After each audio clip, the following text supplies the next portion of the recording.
Hello, and welcome to the Crew Podcast.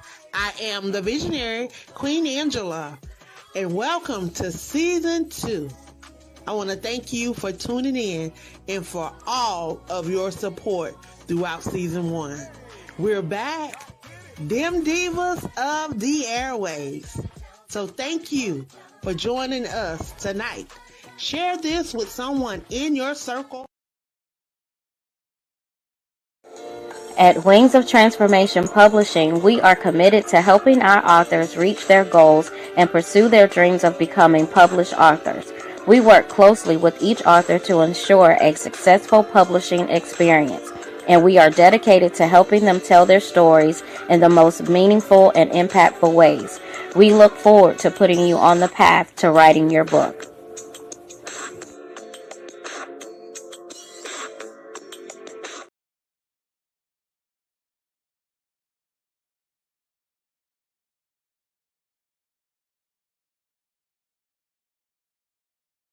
Let's talk about it with your host, Shanette Johnson. Join me every first and third Monday of the month at 8 p.m. Eastern Standard Time and 5 p.m. Pacific Standard Time. And let's talk about it.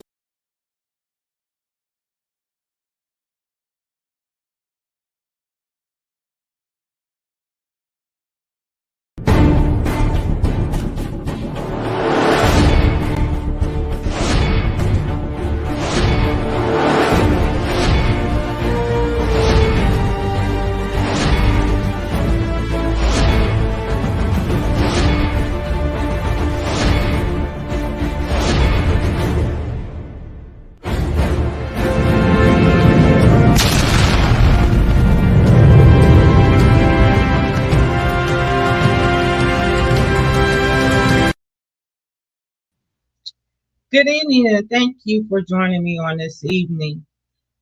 On tonight's episode of Let's Talk About It, I will be joined by Angela Thomas, Angela Thomas. She's the co-founder of the Free Texas campaign. She also is the visionary of the podcast. She's also our author.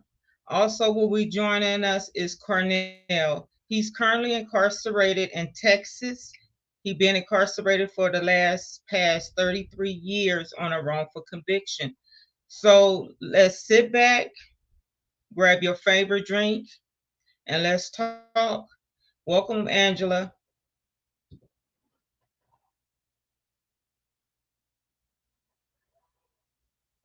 Angela, are you there?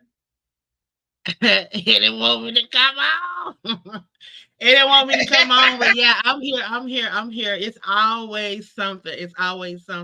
But I tell you, whenever you're about his business, the enemy's always busy. Thank you for having me. Again, I thank you for being the host of this show and bringing awareness to injustice that is taking place all over the United States, especially for bringing awareness to what's happening with your husband and allowing me to come on and share what's happening in the great old state of Texas. What's going on over there? What's not going on? I tell you, I probably could write about 20 books about what is going on in the state of Texas. Everybody that follow me know that I go hard about the state of Texas. I don't know how I got caught up with the state of Texas, but now I am involved, and I can't let it go because for the likes of me, I can't sit by and see something that needs to be done and not do something about it. And I don't know how the people in the state of Texas live with themselves. I don't know how they sleep at night with the things that is taking place. There are so many people that are wrongfully and overly incarcerated in the state of Texas. And then what is taking place within the TDCJ, within these facilities is unhumane, and it's just downright outrageous. But I thank God for the God that I serve. He is amazing, and he is yet unturning things, bringing things to light, And it may not be moving as fast as some of us want it to move, but God's timing is always on time. And sometimes we have to go Always. through some things in order for God to get some things together and to get some things right. Wow. So Exactly. yeah, I am wow. Young lady say her nephew's been incarcerated since he was 14 years old, guilty by Wow. association, and he's 40. He's in his 40s. Yeah, that's a lot. That's a lot of what I've been hearing, especially with the cases that I hear in TDCJ. Um, Parnell is on. Is he He there? has been incarcerated for the last 33 years, wrongfully incarcerated. And he can like tell you a lot of things that have been going on within TDCJ, within the judicial system. There is so much corruption in the state of Texas. It's just insane. Like I don't see for the likes of me. I listen to a lot of these cases, and I hear people talk about their cases, and I'm like, some of this stuff that people are locked up for, if they were in another state, Don't make they no would have sense. probation, they would have gotten probably house arrest or weekend time or something where their lives wouldn't been so um erupted and so Right. disrupted. I And and listened and to then and then also color. oh yeah, The color of their skin plays to me it seems like it plays a part of the conviction as well. well we're gonna go back to we have to go back to slavery. It was just a transition from slavery until people realize that and understand that it was just another form of slavery. And if you follow the paper trail, you follow these trails, you follow these things, it's all gonna lead back to it's gonna lead back to slavery. You talk about the 13th Yeah. Amendment, the clause that they have in there that prisoners, the servitude, the free servitude for if you break the law, if you become Yeah. a then they can require you to work to pay off your to pay off your debt to society or whatever, which is just another form of slavery. And then you look at the amount of people that are incarcerated and the numbers. You look at the numbers. You look at who is behind these prison I walls. And you look at right. I've the seen the numbers. and I've then seen the you got to numbers. go back to and it's something that Patrice said on her show the other night. We talk about education. We talk about you look at how they decide how they build prisons. They're already working on building 31 prisons over the next um what 5 6 years, Yeah, I and know we was talking about 2029 that. man, they get Um, ready to build prisons that are $1 billion prisons. They talking about building prisons that's going to be ran by robots, prisons that's going to be this. I mean, what they are doing is just it's crazy. It's it's just crazy. crazy. But there's But a you lot know, that needs to be upon. They put these guys in prison, and then it's like they throw away the key. They wrongfully convict them, convict them. they falsify evidence, and they get them in prison, and then they're telling them that they have to use the law. They have to go by this, they have to go by this, they have to be in this, they have to be in that. And then when they do that, then they always coming back with something. And Exactly. this is every case that I'm hearing. I'm hearing people say that a judge has said that they shouldn't be incarcerated. They shouldn't be this, they shouldn't be that, that this shouldn't be this and this shouldn't be that. Well, if this is the case, then why won't you get up off your butt? You the judge. Why don't you get up off your butt and go and take it to the person that can do something about Because it? they're not. If y'all two come together, then y'all can do something about it. They're not. So They're not. I had a mother tell me because she has a son actually in Denver. when I was out there, a mother came up to me and she told me that the judge that presided over her son's case told him that he would never get out. He gonna make it where he never come home. And that's what they do. And And then they this is what happened to Cornell. This is what has happened to him. And I'm gonna allow him to tell his story because he can't nobody tell it like him. He know it. He's walked it out. He's right. endured it over the last 33 years. As much as I tell it, I can't tell it like him. Cornell, please share your story, introduce yourself, and tell people about your story.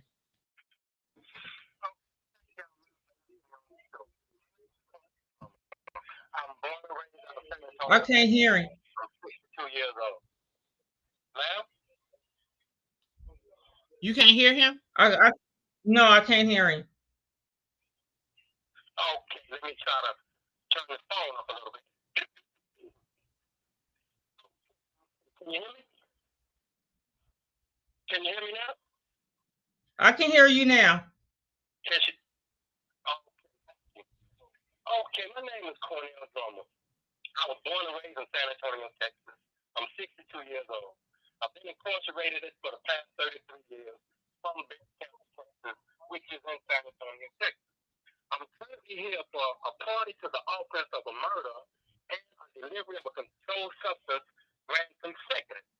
Okay, my conviction is wrongfully obtained for the simple fact that, all of the evidence in this case was fabricated from words they go. My arrest warrant is falsified. My ballistics report is falsified. My is falsified. The gun is falsified. The judge in my case is a white supremacist because all she wants is white jurors on the panel. She don't like blacks on the panel.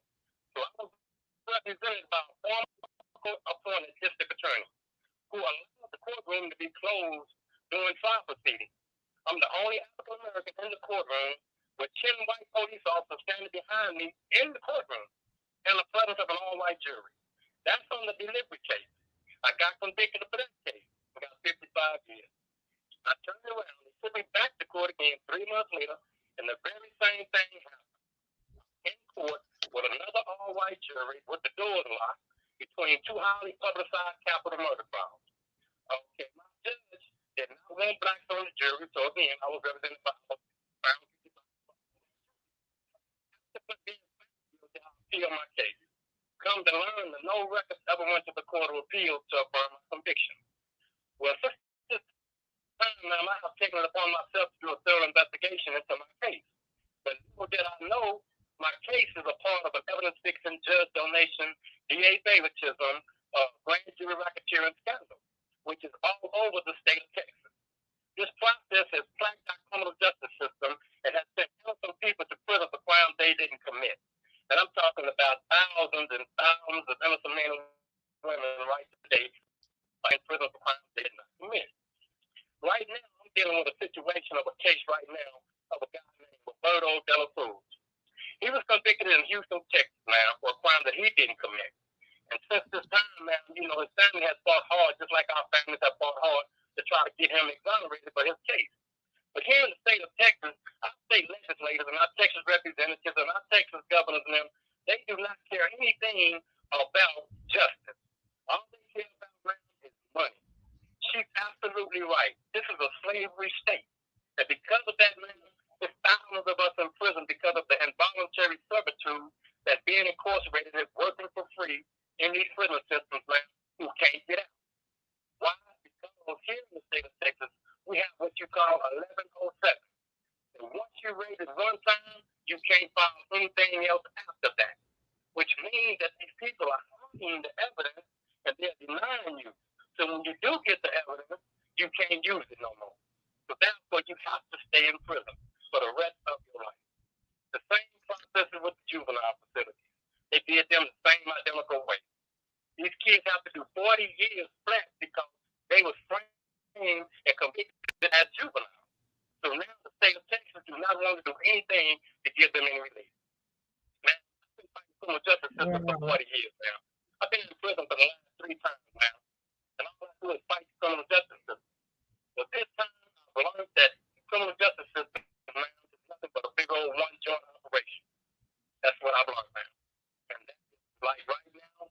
wants for me to get out of prison. A judge says No, that he wants nothing to release them. So that's what. that's that's Wow. unbelievable. That's unbelievable. First, But Miss you Irene had is a on. jury. He didn't have a he. Cornell said that he didn't have a jury of his peers, and I No, thought and that's that what they do. That's what they have been doing. They bring people. They don't look like you. And what it in the law says that you're supposed to have a jury of your peers. That means people that yeah, represent you, people that can connect with you.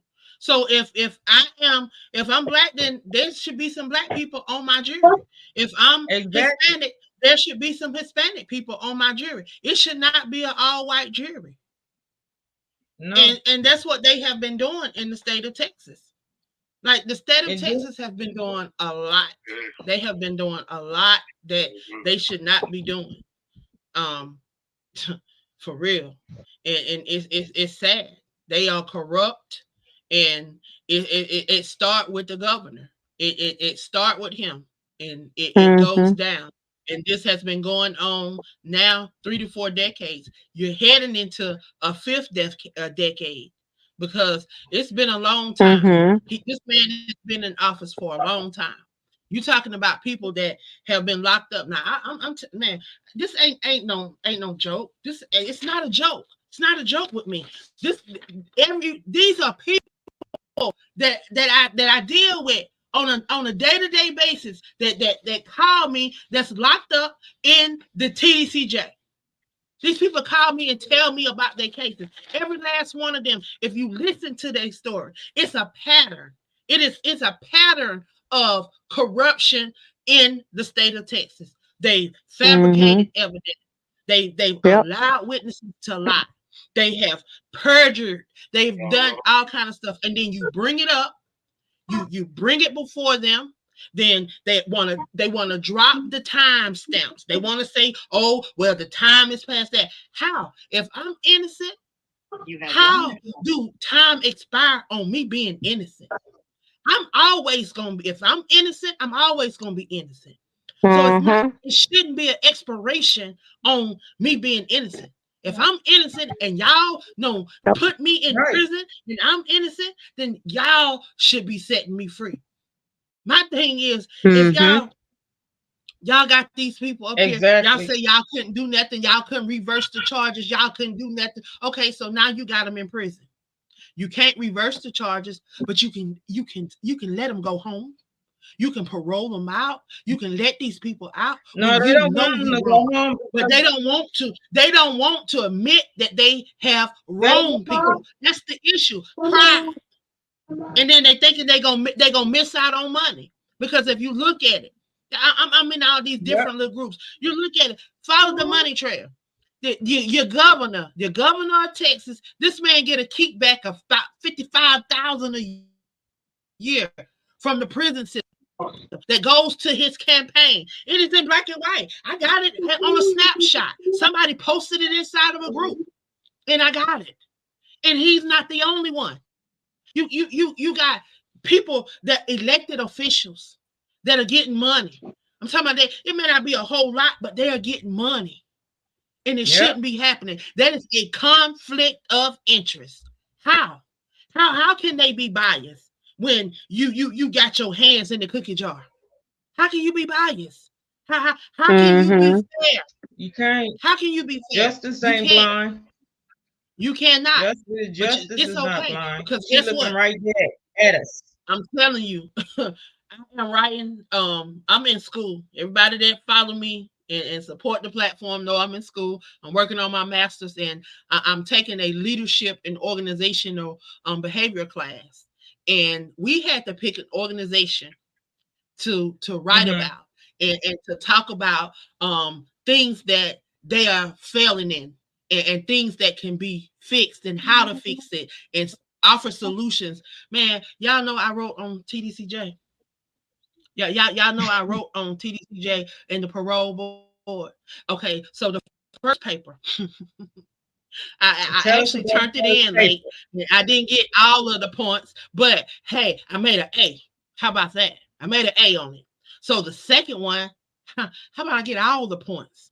And my teacher told me, he said, you should be a consultant for them. Huh? I should be a consultant for TDCJ. Huh? Figure that. So I'm writing my papers That's on because them. you're passionate about it. Huh. And they can't say that these are lies because guess what? Huh? My teacher make us turn in our sources. We have to turn in our sources. We have to turn in our stuff where we do our research from. And baby, they don't play with plagiarism. So guess what? Huh? It's got to be fact. It's got to be fact. I say when Right. this class is over and done with, I'm about to print this. I'm about to publish these papers, and I'm about to go throw it on the Senate floor. I'm about to here y'all Oh, go. Here, this is what y'all yep. need. This is what y'all need right here. Because it's no I broke see. down the parole board, it's no broke down all that foolishness. But see, what has happened is they start out with giving these individuals what you call paid attorneys, public offenders or whatever they call them. They got all kind of names for them, but they give them court appointed attorneys that are corrupt from the beginning. They got something in the pot. Yep. They're That's what corrupt happened to from the my beginning. dad. Yep. So then when they start We out as have public defenders, we have Mr.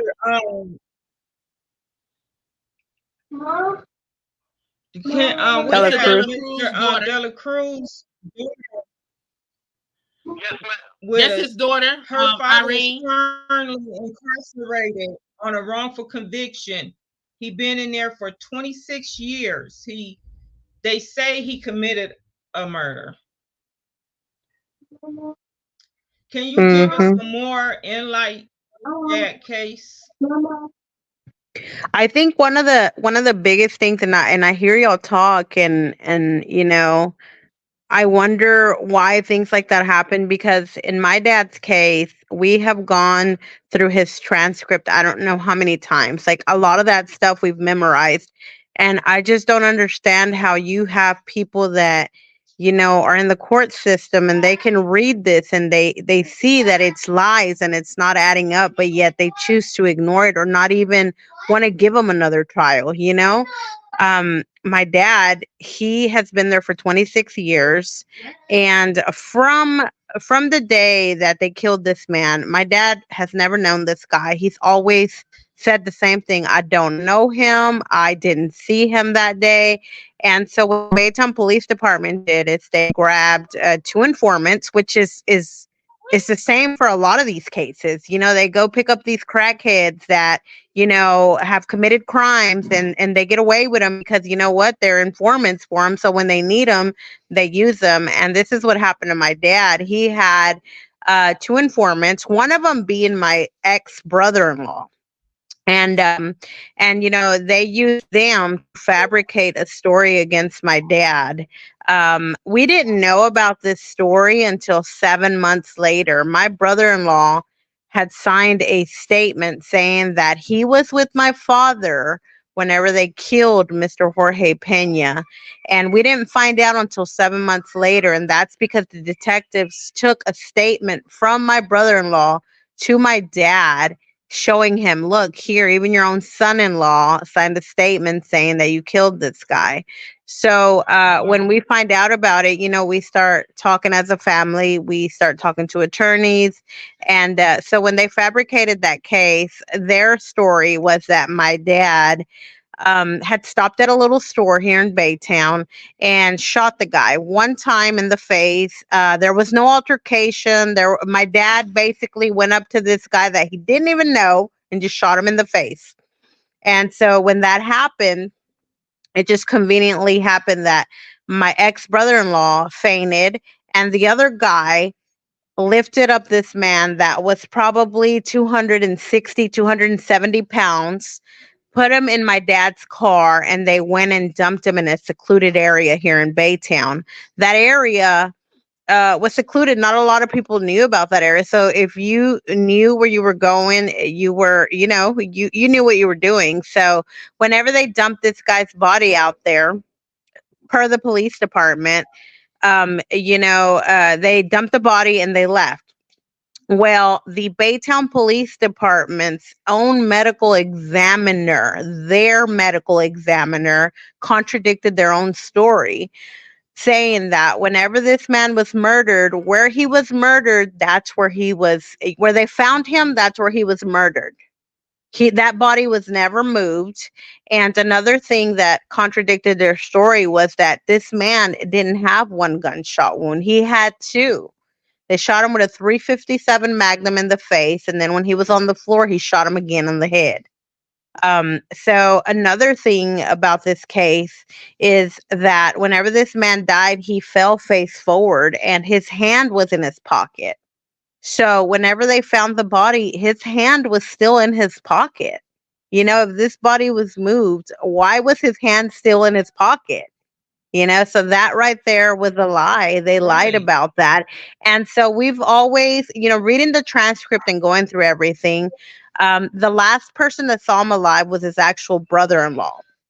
His brother-in-law picked him up from, his home and took him to a store to go buy beer. If I'm not mistaken, the Baytown Police Department looked at the cameras. They never saw him go into a store and buy beer. That was a lie. And so supposedly the guy said, I took him to the store to go get beer, dropped him off at home, and went my way.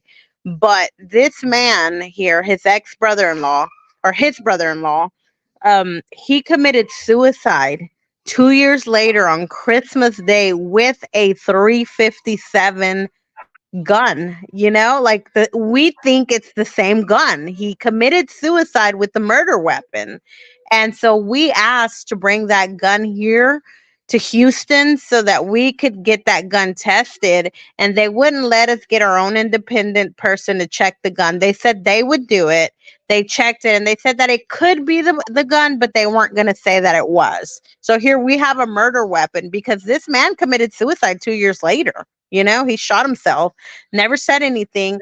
And here we think we have a murder weapon, but no one is helping us. Like, no one is, everything is there, but everyone just kind of looks the other way. Like, I don't know. Like, I know my dad is innocent 100%. They know my dad is innocent. We've had, at the end of my dad's trial, the judge that was standing in even said, I cannot believe y'all found this man guilty based on this witness. Like, that's how bad our witness that they had was. This guy's answers were like, I don't know, I don't remember, I don't know. It was just all lies. And so my brother-in-law actually said that he wanted to, go out and support my dad and tell him that he was forced, because my brother-in-law has always said that the Baytown Police Department forced him to sign that statement saying that my sister was going to get deported. She was going to have her baby in Mexico. And when my brother-in-law wanted to go and talk to the district attorney and let her know, that this is what happened, they didn't want to use him anymore. They didn't care to hear about him. They only used the one witness that said that he was with my dad whenever they killed this man, which is a lie. It's a lie, but no one is listening to us. Did I have a question?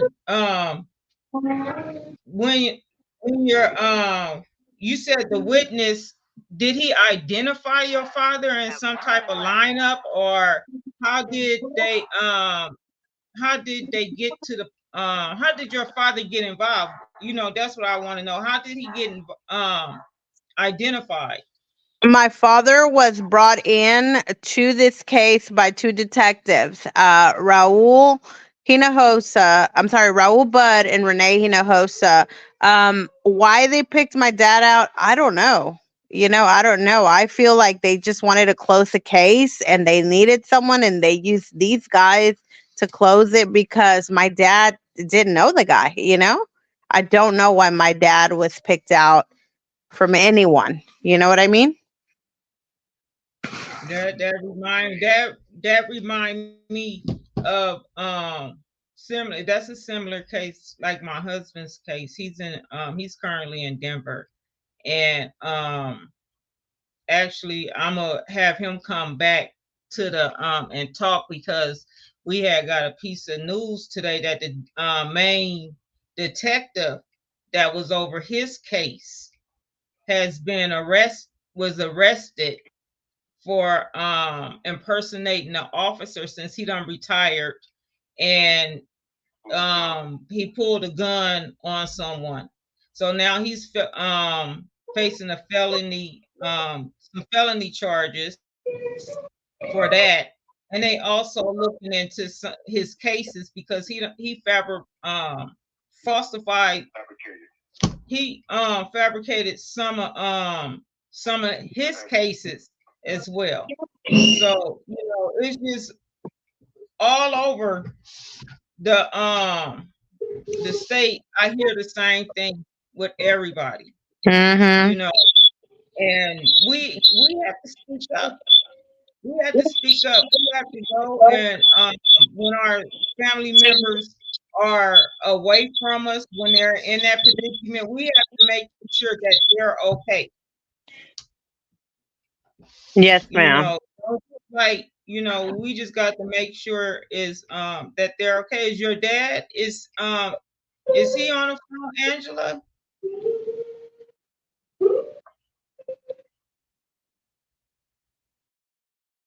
Can you hear me, Angela?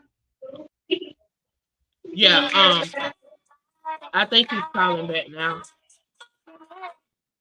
Yeah, Okay, and he's calling back. they don't see everything that we go through, like the crying, the suffering. My dad hasn't been in our life for over 26 years. He has so many grandkids that he meets them now, but because we take them, but they don't realize the impact that this has had on our family. Like whenever they arrested my dad, the cops and it was crazy because they set up like this sting, and we couldn't find my mom, and the whole time they had her like at another area. And my mom is so scared of the cops now because they were choking her, calling her a bitch. Like it's like they set up this whole thing. So these are cops that are doing this to my mom, and so she's so afraid of cops now with that incident that happened to her. And they don't realize like the impact that this has. And I feel like these are things that we see in a movie that we feel like, oh my God, but we're going through it, and people don't understand how hard it is that you're going through it. And that your dad is innocent and we can't do anything because nobody's listening to us, and seeing him cry, and hearing him today, like crying, like that just breaks our heart, because we don't know what to do, let him How go. is his Like he's appeal? innocent. Have have he like filed any motions with the courts? How He far have he did. how far He- have he got? I'm sorry, I can't really hear y'all. How far have he gotten in the like with his motions? How far did he reach the did he reach the Supreme Court level yet? If I'm not mistaken, he has reached the highest court and they have denied everything to the point where, like, if I'm not mistaken, like, there's nothing else we can do for my dad. To the point where, like, Wow. Cornell want to say something, Shanette, and your dad is standing by him if y'all want him to come on. But Yes, Cornell want to say something. Go ahead, Cornell.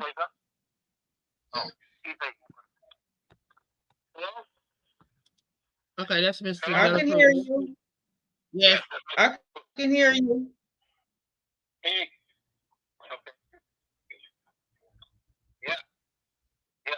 That's Mr. Dela Cruz. yes, that's my dad. Yes, that's Mr. Dela Cruz. Well, I can hear you. Go ahead. Irene de la Cruz. Yeah, they want if you wanted to say something. We're talking about your case. So she wanted to bring you on to see if you wanted to say something.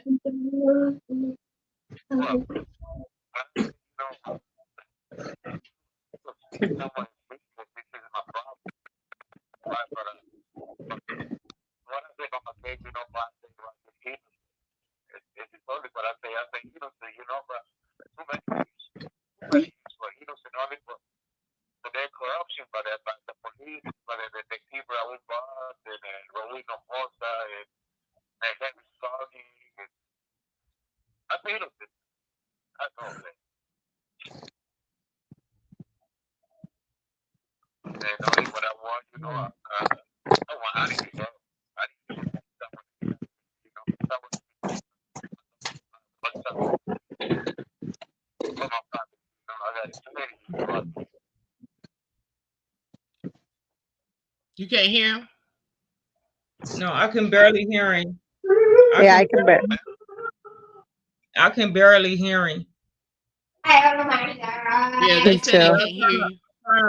I kind of understand what he's saying. You know, the last part I heard was that you know, he He just says wants some type of he relief. wants to come home. He said he wants to Mm, come home. He's been in here too many years. He said he wants to see his kids. He said he wants to see his daughter. He wants to see his grandkids. He wants to come mhm. home. And I can hear it in Mhm. his voice. Yeah. Yeah, I I can can hear hear it. the tears. I can hear the hurt. I can hear the pain. I can hear it in his Mhm. voice. I heard it earlier today, and it's sad. It saddens Mhm. me. It make tears come to my heart because these people, they know that these people are innocent. And they have the documentation is in black and white that they people have investigated. People have said, I mean, it's not just one person. People over and over and over are saying the same thing that this man is innocent, but they will not do anything. And the judge said it. If the judge can say it, then the judge can do something about it. They need to get up and but don't Exactly. nobody want to go against the next Exactly. person. Don't nobody want to go against the next person. So they afraid if they expose this, then they're gonna uncover something else. And then something else is Mhm. gonna be uncovered. And then it's gonna just be a domino effect. Mm-hmm. But sooner or Mm, later it has to come out because guess what? You keep brushing it under the rug is gonna start getting high. And eventually, Higher. people gonna start tripping over that rug because guess what? It ain't gonna you can brush it under there, but it ain't going nowhere. It's just stacking up and it's just getting Right. higher and higher and higher. So eventually, mhm. it's gonna have to come to a resolve. It's gonna have to come to a You got nip to in the come bud. down. And guess what? Yeah. I'm that nip in the bud because I'm not. I can't do it. I can't sit by and see these innocent people. They've taken these people's lives. What this man is 70 years old. What? What y'all can give him parole. Y'all don't messed Mhm. up his life. Let him go home. Y'all saying y'all can't reverse it. Y'all can't go back. Okay, well parole him. Let him go home. You can do that. You got the power to do that. The governor got the power. He can make an executive order and he can send that man home. But see, the But he people that don't. got the He power, ain't gonna they do it. don't want to He's not gonna because do guess it. what? They leading it. They the head of it. They got Yep. man. They got their hands all in it. That Yep. Yes. corrupt governor. Yeah, Well, all you have you to Yep. do know is what? follow the paper trail. You follow the paper trail. Yes. Yes. Well, I really thank you, ladies, for joining me on tonight, and Mr. Cornell and Mr. Dela Cruz. My heart goes out to both of you guys, and I'm praying for you guys, and hope we praying that someone is watching this that can help them. You know, we're in election year, people. We elect these judges, the DA, we elect all of them to these offices. They promise us things and they don't follow through. Before you go to them the polls to vote, do your research on these people that we're putting in the office, from the president all the way down, because this is going to affect. This going to keep on, and it's going to affect the generation that's coming up. It's going to affect them. You're removing the fathers out of the homes, the mothers out of the homes with these false charges. False Yep. charges. I looked at the Innocent Mass Project. incarceration. That's what it is. Mass incarceration, just another form of Yeah, slavery. I'm not gonna let it go. It's just another form of slavery. These people just found a way that they can do it openly. Openly, yeah, and they sit back. They had to come up with something. If they was coming out of slavery, that's if you think about it. Think about it. When slavery was ended and they was holding on, they didn't want to let go. These people were holding on while they was coming up with these plans. That's why they didn't have they was still people was free and they was still slaves and didn't know they was free. Because guess what? They weren't trying to let you know that you was free because they was trying to figure out how they can devise a plan to keep you in bondage a little yeah, longer. So that's when they was coming up with the welfare. They was coming up with the Section 8. They was coming up with the housing project. They was coming up with all this stuff to devise all of us brown people. yeah. If you and they didn't care what nationality, if you weren't white, they didn't care nothing about you.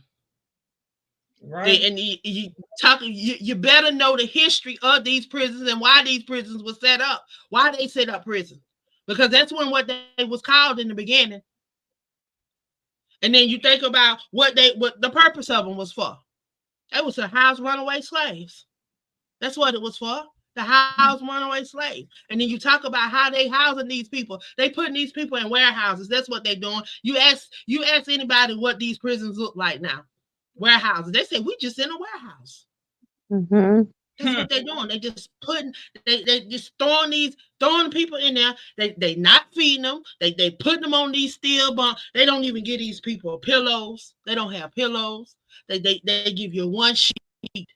They freezing you in the wintertime, burning you up in the summertime. Like these people, you may not even have a life sentence, but they trying to kill you because they're not trying to rehabilitate you. Yep, They're not trying to send you home. yep. And it's sad They because I do. get phone calls every day, every other day. I'm getting a phone call or e-message from somebody telling me about something that's going on inside of these prisons. I received phone calls last week. Somebody, a G4 killed the G2. This is happening in the prison system. And do we hear about this? Did you know this happened, Miss Irene? Did you You know all know, this was going on? See, a lot of people you didn't even know, know this was going on. I posted it in a group, and somebody said, "Oh no, I didn't know that happened. That happened." Like they was you like, know, "I got somebody in the jail building." People not knowing what's going on. You got uh-huh. people overdosing on drugs, and then they move in the body and keep getting high, and then the people in charge, the officers, see this and do nothing about it. You're supposed to report this. Did nothing about Mhm. it. So you Right. don't want to report it, so I'll report it. And every time somebody call me, every time somebody e-message me, honey, I don't got good at writing letters. I'm gonna be a professional letter writer after a while because I don't got good at writing letters and send them in a bulk email. Everybody, and can't nobody say they didn't know because I copy everybody. I copy Mhm. everybody. So don't say you didn't. Right. Don't say you didn't know. The warden know. All of them know. So when it hit the fans, can't nobody say they didn't know. I'm telling you, they Exactly. the Exactly. San Antonio Food Bank donated food to the prisoners. You got officers taking food home, and then what they didn't want to take home, they were giving it to the officers the inmates that worked in the kitchen. And then they was trying to sell it to the other inmates, black market. They was putting it on the black market, causing friction in the prison instead of providing and maintaining an environment that is safe and an environment that is calm and peaceful. They causing a hostile environment by keeping these Right. inmates at each other and in competition and acting like they got nepotism and favoritism going on because you providing for one set and not providing for the other. That's not fair, and that's causing problems. And then you think about the people that's in there. I interviewed a guy one day. This guy said he was supposed to be doing 4 years, y'all. 4 years. 4 years turned into 50 years. How can you Ooh. send somebody to prison for 4 years and then he get a case for something that he didn't even do? Because a riot broke out somewhere. He was at the facility. They gave everybody at the facility, even if you weren't involved. You got a charge. So now he went from 4 years to 50 years. And then you think about all these people that ain't do nothing, that's innocent. Yeah, I'm telling you, Innocent. out of all these people that's on this list, I can tell you probably about 5 of them actually said that they did their crime. The rest of these people are innocent. The rest of these people have been wrongfully and overly incarcerated. But Wow. how Yeah. do these people sleep at night? Our time is These elected officials run out here and do what they want. They enjoy their families, mhm. and all of these people that are wrongfully and overly incarcerated, they're missing out on milestones. They're missing out on Yeah. things that are happening. They're losing loved ones and not getting to say goodbye. It's sad. It's sad That's it. that the government can do that, Yeah. and there's nothing that we can do about it. Up. Wow. Wow. This has been I really enjoyed our conversation on this evening. Really been an eye opener. What's going on in Texas, and it's just going on everywhere. But everything is fenced to be exposed. Irene, thank you for joining me this evening. And anytime you want to talk, you want to keep your father case out there, you're more than welcome to come back, and we can always talk talk about it. Anything new come up, let us know what's going on. What would you like for the listening audience to do? How can we assist with your dad? Is there a change.org up? I I would like for for everyone to see our story, and from this, God willing, someone will offer advice.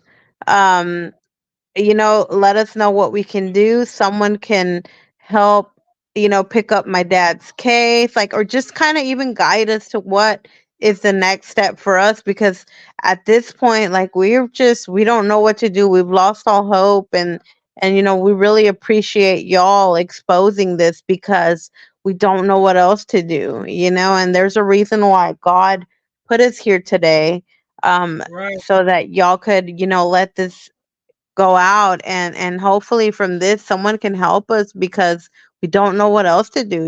My dad, if we don't help him, he's going to die in that prison, and he's innocent, and you know I just want him home. I want him, it's time. Like, they've had him in there all this time. They know he's innocent, and they're not helping, so I'm hoping that from this someone will guide us. They'll show us what it is we can do, and we're not going to lose hope. We're never going to lose hope. God is good, and I know that my dad will have his freedom one day. Yes, he will. We just gonna hold on, and we're gonna be praying for your dad.